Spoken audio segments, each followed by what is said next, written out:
Bonjour à tous, vous m'avez pour certains demandé comment faire pour écrire avec vos enfants ou corriger leur écriture ou voir s'ils ont écrit correctement. La première étape va être de les installer. Donc il va falloir veiller à ce que par rapport à la table, il ne soit ni trop haut ni trop bas, que la chaise soit correctement avancée, c'est-à-dire qu'il ne soit pas penché vers l'avant, mais plutôt le dos droit, et qu'il ne soit pas non plus collé contre la table pour avoir une certaine liberté de mouvement. Une fois qu'ils sont bien installés, vous allez travailler sur le fait de comment on tient le crayon. Donc le crayon ou le stylo, on va le tenir avec le pouce et l'index, d'abord, c'est papa et maman, et on va mettre les enfants derrière. Donc il y a 3 points d'appui pour le stylo, vous voyez qu'il est quasiment couché, il va venir toucher la zone entre mes 2 doigts. Souvent vos enfants le tiennent comme ceci, beaucoup trop crispé, et donc quand ils vont devoir écrire pendant longtemps, ça va les fatiguer. Donc on va chercher vraiment la position qui va permettre de donner beaucoup plus de souplesse aux doigts et à la main. Pour commencer l'écriture, j'ai pris un cahier CIS comme ceux que vous avez à la maison. Donc ce cahier n'a pas des carreaux adaptés à vos enfants. En maternelle, on est sur des lignages qui sont très différents. Donc pour tracer les lettres, vous allez utiliser l'espace entre 2 carreaux. On va commencer par les lettres les plus simples, celles qui sont faites à partir de bâtons. Donc on va avoir le I, qui est juste un bâton debout.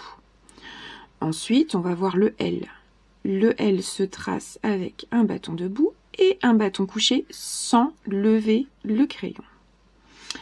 Le E, on va avoir toujours notre bâton debout, notre bâton couché et ensuite 2 petits bâtons. Donc vous allez avoir, en termes de proto-lettres, des lettres E qui vont avoir 4 ou 5 petits bâtons. Donc vous allez bien faire compter sur votre modèle. 1, 2, 3. Vous allez expliquer aussi que rien ne dépasse en haut, rien ne dépasse de l'autre côté et rien ne dépasse en bas. Cette lettre-là, je l'appelle le petit râteau et on compte les fourches du petit râteau.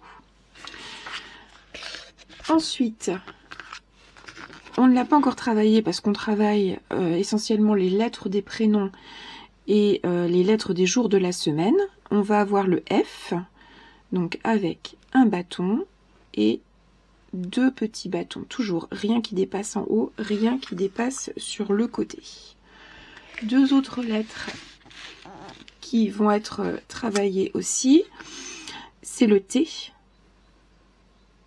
un trait debout et un chapeau.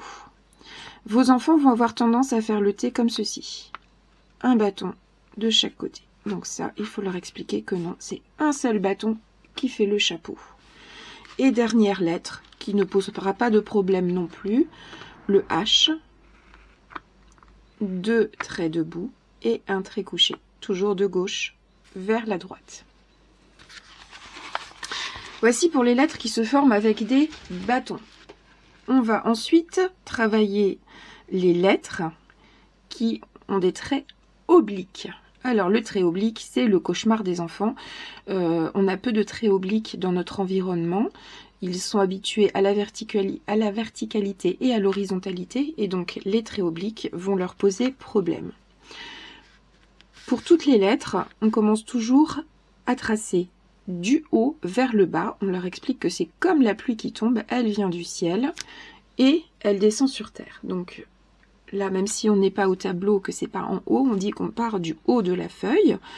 Donc on part du haut pour faire un toboggan d'un côté, on remonte, un toboggan de l'autre côté et un trait qui va de gauche à droite pour dessiner le A.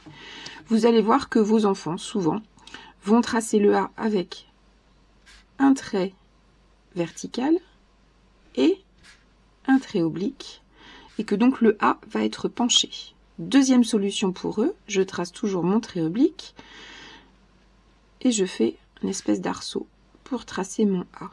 Troisième solution, ils tracent un H et font un chapeau.